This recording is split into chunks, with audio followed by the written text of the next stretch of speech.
Life has a way of throwing you curveballs, doesn't it? Here I am, Joan, with my life's chapters so neatly organized like my accounting books, and just like that, everything's tipped out of balance. I work with numbers because they make sense to me, add and subtract, debit and credit, nothing unexpected. But no amount of reconciliation prepares you for personal loss. My second husband, George, the man who filled our lives with laughter and warmth, was gone in the blink of an eye, leaving a void no number could quantify.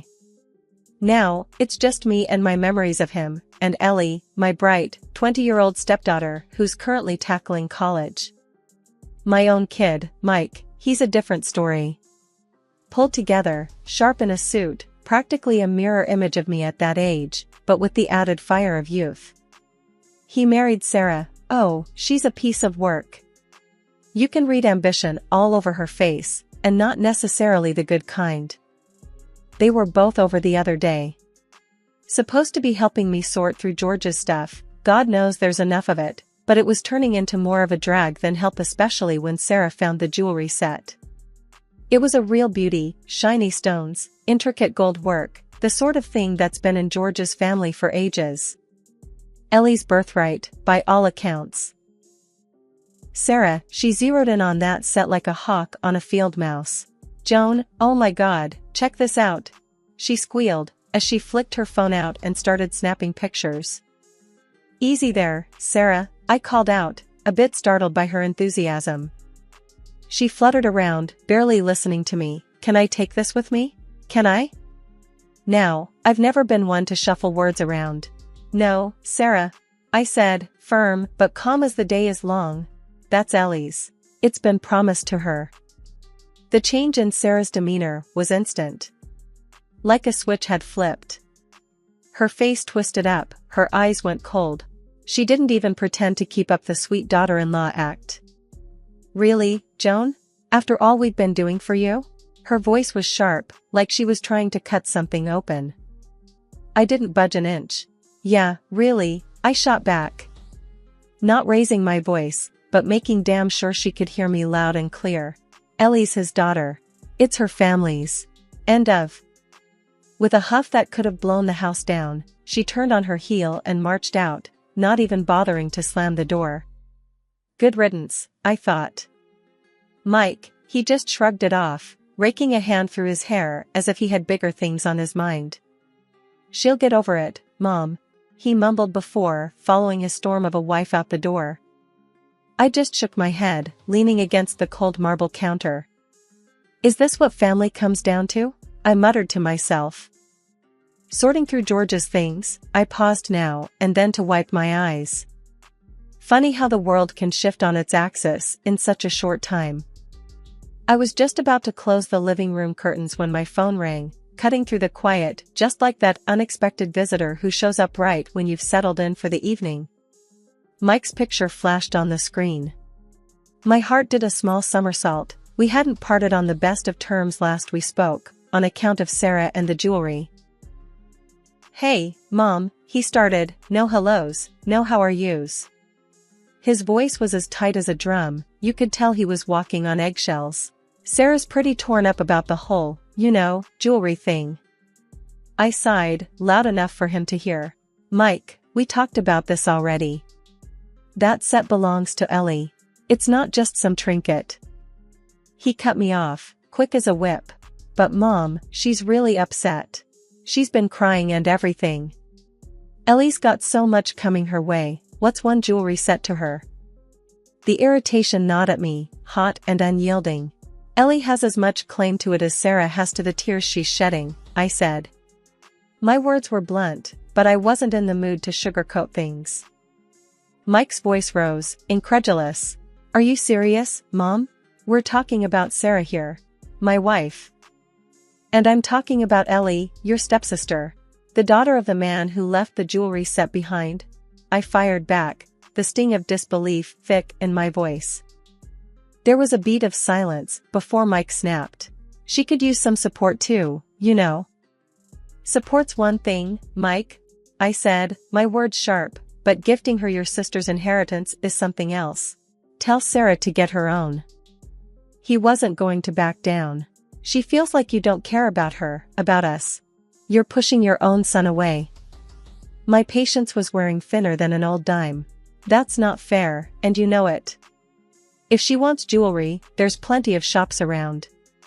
Mike huffed into the phone, a bitter sound. Wow, Mom, just wow. Yeah, wow, I echoed, my voice heavy with sarcasm before I could stop myself. Try putting your family first for once. That's when the line went dead, the click echoing like a door slamming in my head. I stared at the phone for a long minute before I dropped it onto the couch next to me. I was shaking, a cocktail of anger and hurt seething in my chest. I wasn't the bad guy here, was I? The house was silent around me, the weight of the confrontation heavy in the air. In that moment, I understood how greed could grab hold of someone, twist up their insides, and squeeze until they no longer recognized right from wrong. When Ellie came back home, the front door barely whispered its usual creak. Her eyes were red, telltale signs that she'd given in to the tears the way we all do when life gets too heavy. We wrapped our arms around each other, nothing needed to be said. The ache of losing George hung in the air, thick and palpable, but it was a sort of comfort having her close. Later we sat, sifting through old photos, chuckling through the wetness in our eyes as we placed memories onto the mantel, like building a little shrine to the man who'd meant the world and then some. That's when Mike and Sarah decided to barge in, no knocking, no bell. They pounded into the quiet like a clap of thunder, not caring much for the mood. Hey, we need to talk, Sarah announced, her eyes darting toward Ellie. We'll give you $4,000 for that jewelry set. Just like that, all business, like she was buying a used couch off the internet. Ellie's lips tightened, the shadow of her dad's stubbornness right there on her face. That set has been in my family for generations. It's staying in the family. And $4,000? It's worth more than that. Sarah launched right back at her, words sharp and mean. You don't need it. You probably won't even wear it. Her voice was rising, enough to shake the framed pictures. I got up, my legs stiff. I walked over to Sarah, standing closer than I usually do, mustering all the calm I had left. You'll do well to keep a civil tongue in your head. Sarah's face twisted into something ugly, her nostrils flaring. Mike stood aside, tight-lipped, looking at his shoes as if they were the most interesting things in the world. Enough, I said, my voice sounded strange in my ears, too calm. Out of my house. Now. Mike finally looked up, his eyes mean slits. So it's always Ellie, huh? No room for your son? For your daughter-in-law? His words, stupid and sharp, tried to get under my skin. I let them glance off me. Out, I said again, a steel thread in my voice, before I lose my temper. They went, Sarah slamming the door hard enough to rattle the glass in the windows, leaving Ellie and me in the freshly stirred silence. We sat back down, suddenly so tired, clinging to each other. We didn't have to talk about it, we just knew. This kind of grief, it was heavy enough without adding a side of greed and ugly words. The farewell to my husband was a somber sea of black attire and hushed voices. Neighbors, poker buddies, and partners from the firm, George's absence left a hole in the lives of many. As Ellie and I clung to each other, a steady stream of George's friends and our family offered their embraces and whispered comforts. He was a good man, they said. The best, another would agree, shaking their head. The steady cadence of condolences was almost rhythmic, apologies, tissues passed, hands held. Some recalled George with stories that brought smiles even through the tears. He could fix anything, a cousin recalled. Remember that barbecue when he saved the day with duct tape? That got a few watery chuckles. But in all this, there was a glaring empty space. Mike and Sarah. My own son and daughter-in-law were conspicuously absent, a silence that screamed louder than any words of comfort could soothe. Nobody mentioned it, but their absence was a specter over the whole affair. After the ceremony, weighted by the heaviness of the day, Ellie and I returned home. Our door was a mess, wood splintered all around the lock. I felt my stomach drop. I knew what they were after before we even saw the empty space in the wall where the safe used to be. "We've been robbed," Ellie said. Her eyes were wide, scared, but mad too. I was shaking, anger boiling inside me like nothing before. Went straight for the security system, pulled up the footage, and there they were, Mike and Sarah, faces clear as day. I didn't even think. Grabbed the phone and dialed his number. When he picked up, trying to sound all sleepy and innocent like, I nearly lost it. "If you don't get those heirlooms back here within the hour, I'm ringing the police." My voice was like ice. At first, there was silence, then Sarah, never one to miss a chance to jab, snorted, "You wouldn't dare." It was like she threw fuel right into my fire. "You think I'm playin', girl?" My hands were shaking, but I kept my voice steady. "You're on camera. Both of ya. As clear as daylight, stuffin' my heritage into your dirty pockets." There was a beat of silence, then Mike. He had this squeak in his voice when he got scared. "Mom, we..." "Shut up, Mike," Sarah cut in, her voice twisted with something nasty. "She's bluffing." I didn't miss a beat. Cameras don't lie, Sarah. And they sure don't bluff. I wanted to reach through that phone and wipe that smug tone right off her face. "You got one chance to make it right. You hear me? One." Mike was begging now. "Please, Mom, I can explain." "Ain't nothin' to explain. You broke into my house and stole from Ellie, from me, from your dad's memory." "You can't prove it," Sarah said, but her voice wavered. She knew the game was up. I laughed, but there wasn't no humor in it. "Oh, I can. And I will. Get those jewels back or get ready to talk to the cops about what you did." The line went dead. I stood there, phone in hand, heart racing. Never thought it would come to this. Ellie was crying again, the kind of tears you cry when you're so mad you can't see straight. We cleaned up the mess they made, but it was like a bad taste that wouldn't go away. We waited, but a part of me, a big part, knew they weren't gonna make it right. Some folks, they just don't know how. Mike stomped in the next morning like he owned the place, overnight bags under his eyes telling stories of a sleepless night. Without a hello, he chucked a bag onto the ground where it hit with a pathetic sound and slid a few inches before stopping. Its contents jingled, echoing eerily in the tense air. I bent down, my heart racing, and unzipped the bag. Inside, jewelry pieces spilled out. But something was off. The color wasn't quite right, they lacked the weight of real gold and the sparkle of true jewels. Ellie, who had been biting her lip in silent hope, let out a whimper, her hand shaking as she picked up a necklace that looked like a toy you'd win at a carnival. "What is this crap, Mike?" I spat the question out. The necklace felt cold and light in my palm. "They're the jewels, Mom," Mike mumbled, not quite meeting my eyes. I squinted down at the necklace in my hand, turning it over. It was then I noticed the clasp was too shiny, too clean for something that was supposed to be decades old. My blood went from simmer to boil in a split second. "Jewels?" I laughed, bitter and loud. It was too much. "You think I'm an idiot?" Mike shifted from one foot to another, a twitch starting in his cheek. "Well, that's what we grabbed." "Grabbed from where, a damn costume shop?" I threw the necklace back into the bag. It landed with a plastic clack that said everything we needed to know. Ellie burst out, tears streaming down her face, accusations mixed with sobs. "How could you do this to us? To your own family?" I should have felt something looking at my son standing there, this broken man-child we raised. But all I felt was a cold hard anger. It was clear even the semblance of family was gone, burned up by greed and lies. "Mom, Mike started, but his words were slurred by the corner of his mouth that wouldn't stop twitching. "Save it," I found myself saying, cutting him off. The weight of the phone in my hand was suddenly the only real thing in the room. Mike's eyes darted to the phone. "Come on, you're not really gonna call the cops on your own son, are you? Watch me." The numbers on the keypad felt oddly solid under my fingertips. "This is the last straw. You don't understand. No, you don't understand. I stood firm, phone to my ear, as the dial tone buzzed, waiting for my next move.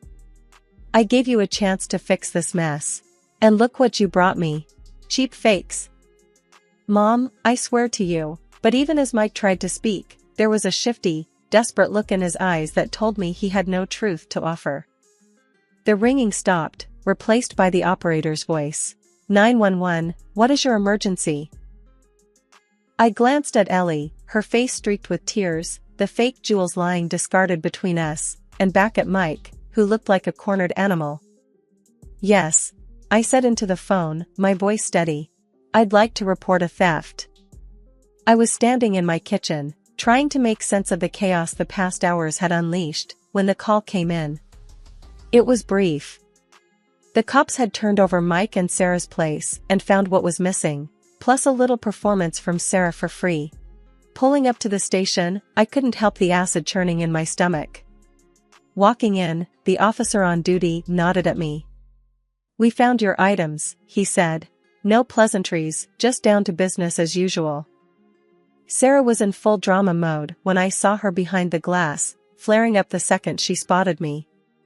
This is all your fault, Joan, she screamed, her face a twisted snarl of blame and mascara trails. Excuse me? I couldn't help my eyebrow shooting up. You two are the ones in hot water, not me. But you pushed him into it, she shrieked, hands gripping the bars, knuckles white. I shook my head. No, Sarah. You pushed. You screamed for diamonds and he jumped. Mike sat there, head hung low, not even a shadow of fight left in him. When our eyes met, he muttered, I just love her too much, alright? Love? I snorted. Is that what you call it? Looks more like stupid to me. Watch your mouth, Sarah snapped like a cornered animal. Spare me, honey, your act doesn't work on me. The back and forth could have gone on for hours, but I had enough. I needed answers. Why did you do it, Mike? Why'd you take from your stepsister? His voice was soft, resigned. I told you, I love her. She wanted those jewels so bad. And you thought stealing was the way to go? The words were out before I could help myself. Mike shuffled his feet, glanced at Sarah who was biting back words now, realizing maybe that silence was her best defense. Mike looked up, his eyes begging me to understand something that I couldn't. I didn't think it would hurt anyone. I stood there, feeling a gulf miles wide stretch between us. But it did, Mike. It really did. Seeing my eyes, maybe the steel in them, he deflated. I'm sorry, Mom. I messed up. Sarah was quiet now, watching, perhaps realizing the mess she'd coaxed Mike into was unraveling fast. I can't fix this, Mike. You're going to have to face the music on this one. I know, he said, and for a second he wasn't the man who had broken my trust, just the boy who used to call me Mom in that soft way that tugged at my heartstrings. I turned my back on both of them, Sarah's silent sobs and Mike's apologies fading as I walked out the station door. There was nothing left to say. The damage was done. It was out of my hands now, and in the arms of the law. As I sat there in the courtroom's stiff chair, my back aching from tension and the chill of justice about to be served, I had a sinking feeling. Mike and Sarah, dressed in their not quite I'm innocent but I'll try courthouse best, were out of options and out of favors. The judge had the kind of stern look you don't forget, not after you've been on the receiving end of it. The prosecutor was laying it on thick, words like calculated theft and breach of trust hanging in the air. Mike and Sarah's lawyer did his song and dance, talking about how they were good people who just made a bad mistake. Folks who fell on hard times, he said. I caught Mike's eye. He was pale, looking like he'd gladly swap places with anyone in the room. The judge called for order, and the room hushed to a standstill. Then he laid it out. The evidence against you is conclusive. The trust you've broken is not something that this court takes lightly. Sarah was fidgeting, a jittery energy about her. Your Honor, we really didn't mean any. Silence in my courtroom. The judge's gavel came down like a thunderclap, snapping us all upright. Sarah clammed up, looking like she might burst. The jury didn't need long, guilty on all counts. When the sentences were read, I could barely hold it together. Mike got 3 years and Sarah 5, no chance of parole. As they led Mike away, he turned to me, his voice just above a whisper. "I'm sorry, Mom."